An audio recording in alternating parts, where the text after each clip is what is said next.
Hello all, I Bergi again welcome all of you in the video series regarding the diagnosis of coronavirus. Today we are going to discuss the detection of antiviral antibodies for the diagnosis of coronavirus.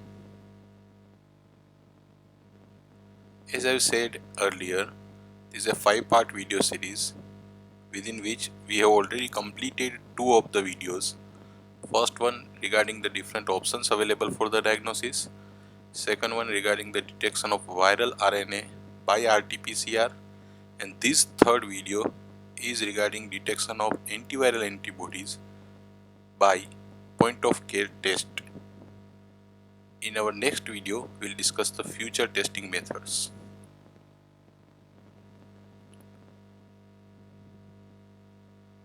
As said earlier, laboratory diagnosis of viral diseases can have 2 approaches.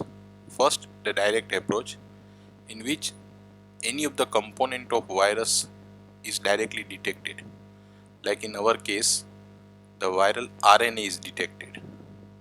However, there is an indirect approach in which instead of detection of viral component, human body's response to the presence of virus in the form of antibodies is detected.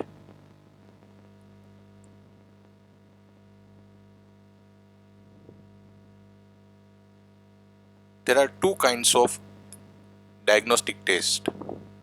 The first one being lab-based tests, which are performed at the sophisticated laboratories. The second one being what we call point of care test. Now, these are the tests which are not performed in any external laboratories. These are to be performed in the same hospital where the patient is admitted for the care. The specialized laboratory based tests are generally difficult. They require sophisticated instrumentation, and therefore this facility is not available at every hospital, and usually specimens are to be sent to such laboratories from the point of care, that is from the hospital. However, these tests are highly accurate, but the transport and the complexity of the test requires time, so they are time consuming. The point of care test in contrast are easy to perform. They require less skill, less training and less instrumentation. However, they are also less accurate, but they are fast and they are cheap. Now, this I have explained in my first video. Whenever a virus is infecting human body, whenever the human body is exposed to the virus antigen, there are 2 kinds of antibodies made. The first one always is a class of antibody known as IgM antibody. However, after certain days, there is a genetic change in the cells making antibody, and now instead of making IgM, they start making a second class of antibody known as IgG. So in the earlier stages of infection, IgM is predominant. In the later stages of infection, IgG is predominant, and therefore most of the point of care tests which are detecting the antibodies, they detect both of these type of antibodies. Now, the device used for this point of care test is looking like a plastic cassette. It's a plastic cartridge or plastic cassette which is flat and mostly rectangle in shape. Now, as you can see here, at the bottom I am having a real image of plastic cassette, while the upper there is a schematic diagram.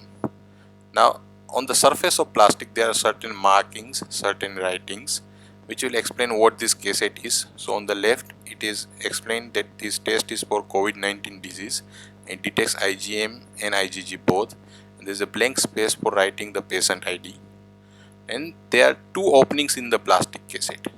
In the extreme right there is an opening known as sample well. Now this is something where reagent in terms of sample as well as the sample diluting buffer, both are to be added in the same window, and this window can be identified by a marking of S, that stands for sample. In the center of this cassette there is a rectangle window known as the result window. In the result window we need to only observe the result. This is something where reagents are not to be added, and as you can see there are three markings on the center, that is in the result window. At the extreme left in the result window there is a marking of C. Now here a reddish maroon color line has to appear. C stands for control. This line indicates that the cassette is working properly and the result is validated. It is to be considered. In the center there is a line labeled as G. Now this is somewhere where the IgG antibody presence is detected, and at the right there is a label called M where the IgM antibody presence is tested. So we can detect the presence of IgG antibodies and IgM antibodies in terms of presence of maroon color lines. If these lines are present at respective position, then the respective antibody is present. The C line indicates that the test is valid and working. Now let's see the procedure. So procedure is very simple as said in earlier. In the first step, the sample window is used to insert the specimen at a very small amount, that is say here 10 microliter. Now the specimen for antibody is usually serum. However, the plasma and blood can also serve as the specimen. So if there is an IV collection of blood, then serum can be separated and that can be added. But in most of the point of care testing procedures, finger prick blood is used as the specimen. So either blood or serum that can be used as specimen, and with a plastic pipette which is available with the kit with the marking, we are measuring the 10 microliter sample volume and add it into the window which is labeled as S. Now once you add the serum or blood into the window which is labeled S, the blood is having high viscosity than the routine most of the solutions, plus it has got cells, so it will not flow in the cassette properly, and therefore blood has to be diluted, and this dilution is carried out using a reagent again available in the kit that is known as the sample dilution buffer. So a bottle is available of dilution buffer, and in the same window where we have earlier added sample, in the same window we will add 2 drops of dilution buffer. Once this is done, then the sample plus dilution buffer becomes less viscous and now can flow towards the result window. Once the mixture of dilution buffer and sample goes into the result window, then we need to simply wait for the bands to appear, the color bands to appear. This usually takes 15 to 20 minutes. So ideally there are only 2 steps of the procedure: addition of sample and addition of diluent. It's a very simple, easy process which requires almost nil skill. Now, how this test actually works? In order to understand how this test works, we need to understand first what is there within this plastic cassette. So the plastic cassette of the test is having a plastic case which protects the inside from the contaminants and other hazards of environment. Within this case, plastic case, there is a strip, a narrow strip made up of cellulose. Now the base of the strip is again plastic just to provide the support, and above that plastic there is a narrow strip of cellulose, that is paper, from the complete length from one end to another end, and this cellulose strip has got different thickness and different reagents added into it by the manufacturer in terms of the need, and in terms of what is being added on this paper, what is by the manufacturer. There are 4 regions on this plastic strip. The first region is known as sample paid, as seen from the left. Now this is the place where the sample is been added. So this comes right below the sample window where we are adding the blood. So this sample plate, because it absorbs the sample, it is a bit thicker than the rest of the part. So a thick layer of cellulose which will absorb the sample and which will pass it on the next part, which is known as the conjugate pad. Now this conjugate pad is again nothing but a cellulose pad, but here, as the name suggests, conjugate is already present. It has been added in the dry powder form by the manufacturer. Now what is conjugate?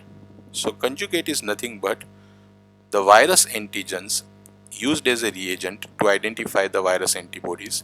So some proteins, usually the envelope and spike proteins of virus, their fragments are present in this pad, which will serve as antigen and which will react to the antibodies if present in the sample.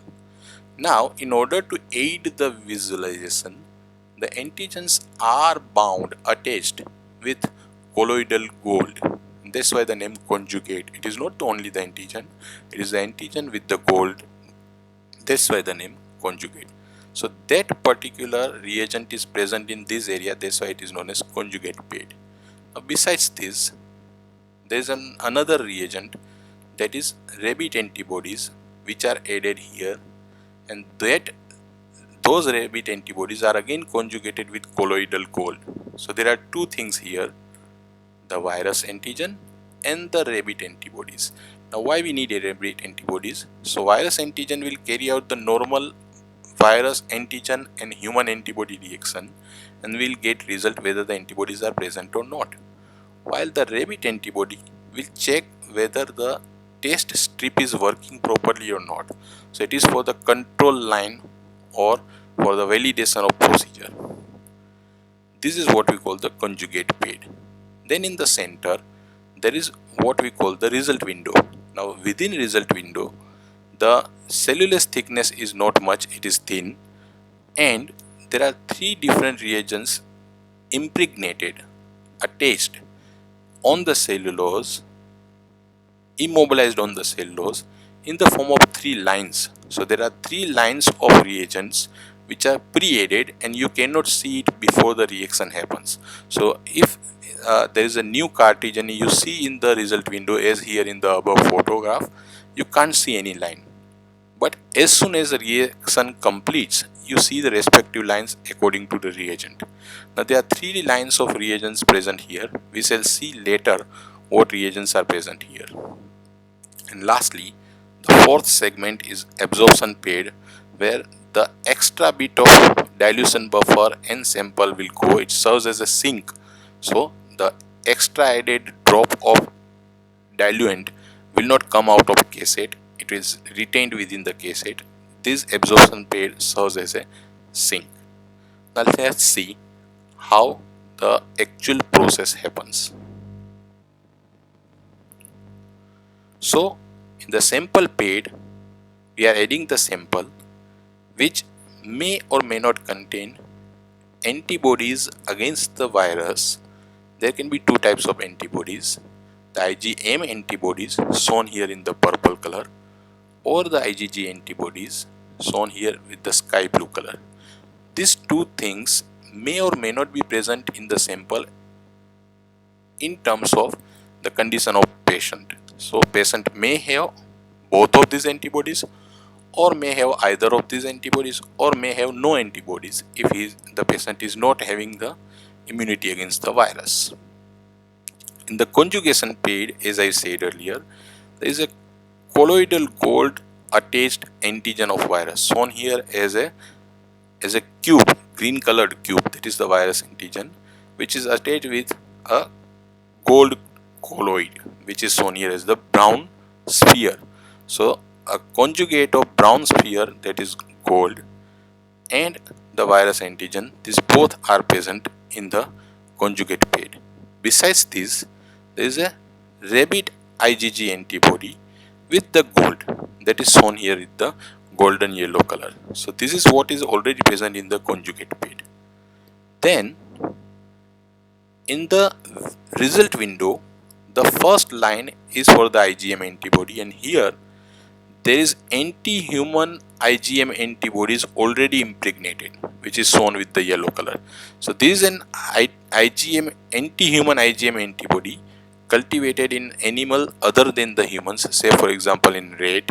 So there is a rat antibody which will only identify the human IgM and will bind with it. In the central line, there is anti-human IgG antibody.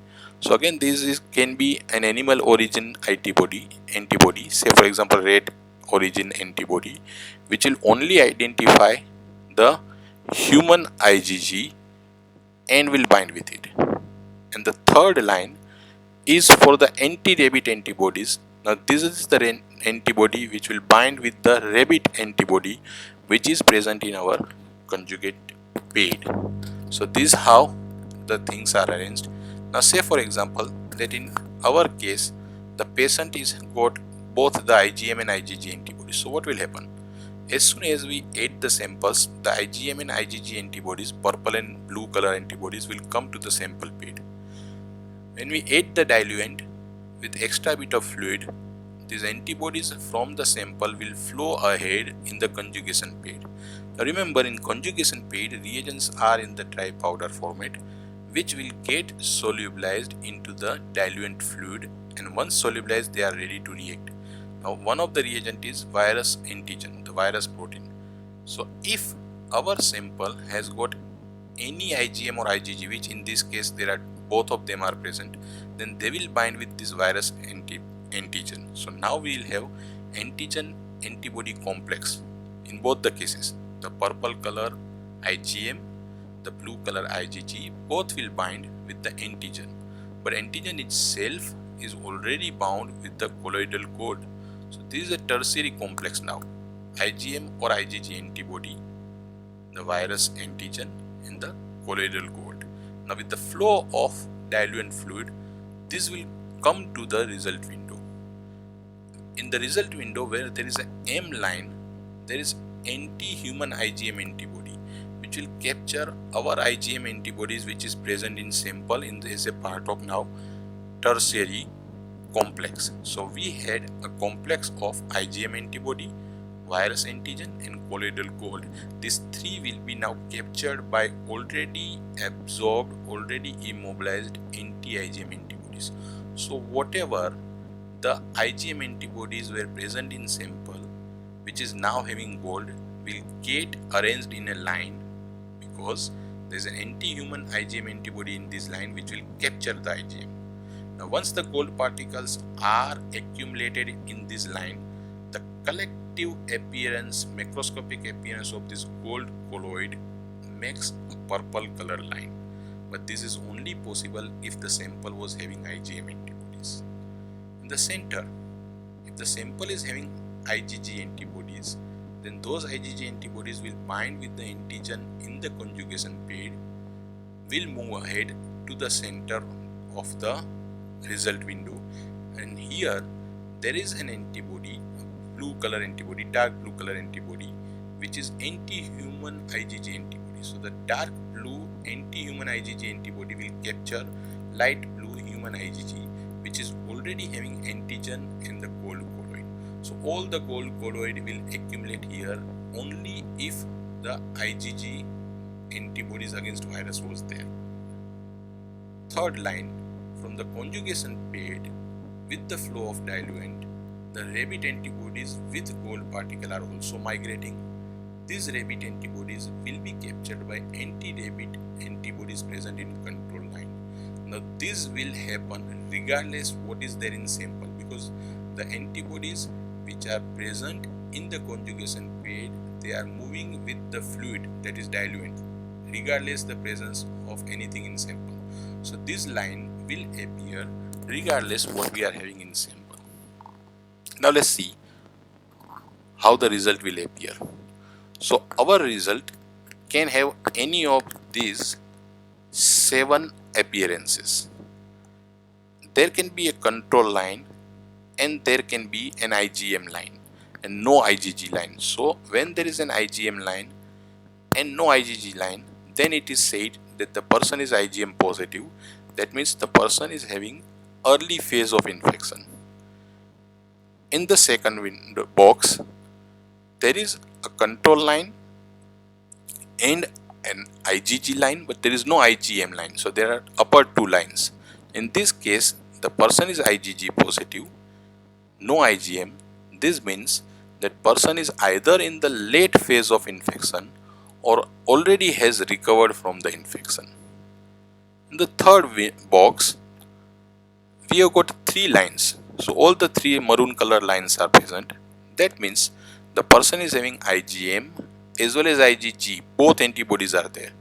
This means that the person is in the early to intermediate phase of the infection. So both antibodies are present in the individual. In the fourth case, there is only one control line. There is no IgG line. There is no IgM line.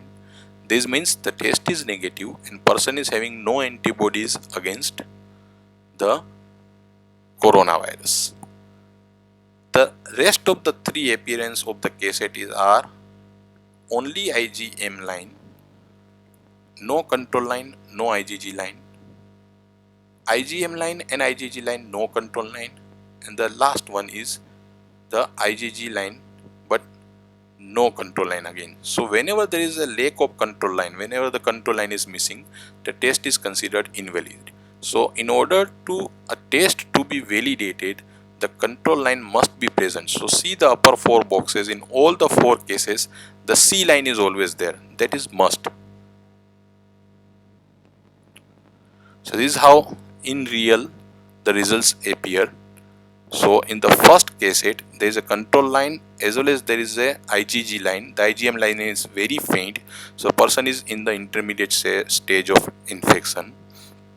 In the second cassette, there is a control line but there is no IgG line, there is no IgM line. So person is negative for the antibody. Same with the third case.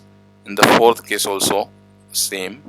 In the fifth case, there is only IgG line and a control line. So person is either in the late phase of infection or has recovered from the infection.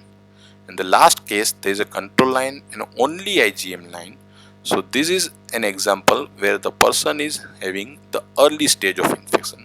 These are the different observations of the validated test. Remember, in all the 6 cases, the C line is there. So all the 6 cases are validated. There is no example shown here of invalid test.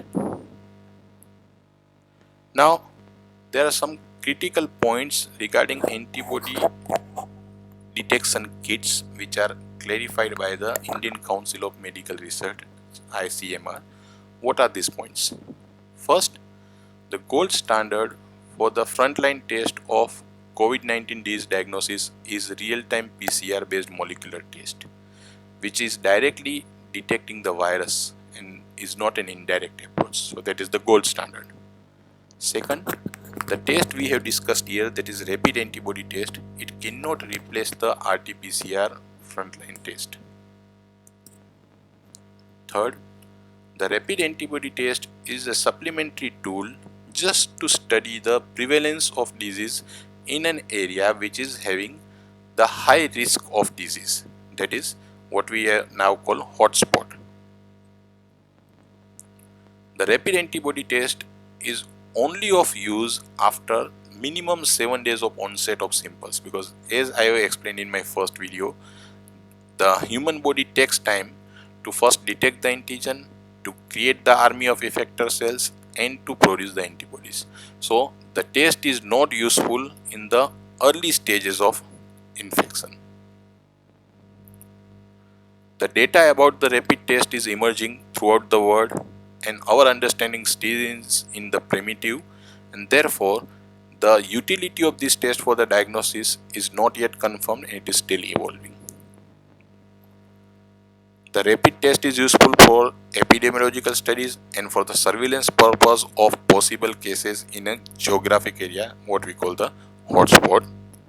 Now the test is simple, very much similar to the home use pregnancy detection kit, and therefore there are chances that people start using this kit at their own.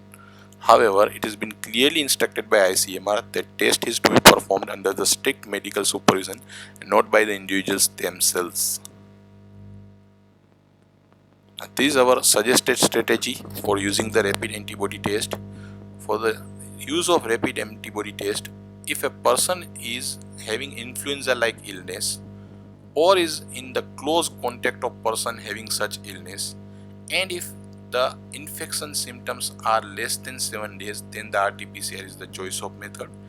If there have been more than 7 days, then the rapid antibody test is only can be used. If the rapid antibody test is positive, then the person has to be quarantined for at least next 7 days, and again the test has to be performed. And if the rapid antibody test is negative, then the person is to be quarantined again because the person is from the hotspot. Though the test is negative, because person is at high risk, he or she has to be quarantined again. And if the person has got higher intensity symptoms of influenza-like illness, then the RT-PCR is to be carried out in order to have a confirmatory diagnosis of the COVID-19.